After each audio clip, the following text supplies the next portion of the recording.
جب اللہ تعالیٰ انسان کو رزق دیتا ہے، اس کو دولت شہرت دے کر، اس کو پیسہ روپیہ دے کے اس کی آزمائش کرتا ہے، لیکن انسان اس کو آزمائش نہیں سمجھتا۔ وہ کہتا ہے میرے رب نے مجھے عزت دی ہے، وہ اس کو عزت سمجھ لیتا ہے اور کہتا ہے میں اللہ کا محبوب ہوں، مجھے اللہ پسند کرتا ہے تو اس لیے اللہ نے مجھے دولت دی ہے۔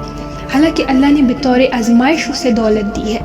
جب کسی بندے کو پوچھا جائے نا بتا کیا حال ہے، تو اگر اس کے پاس پیسے کے انبار ہو کہتا ہے بڑا فضل ہے اللہ کا۔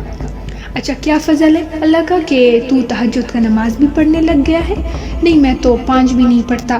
اچھا کیا فضل ہے کہ اللہ نے تجھے یہ کرم کر دیا ہے کہ تیری زبان پہ جھوٹ نہیں آتا؟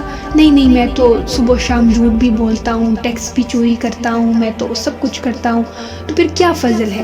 کہتا ہے مجھے دولت دی گئی۔ تو یہ انسان کی فطرت ہے کہ دولت مل جائے اس کو تو اسے فضل الہی سمجھے۔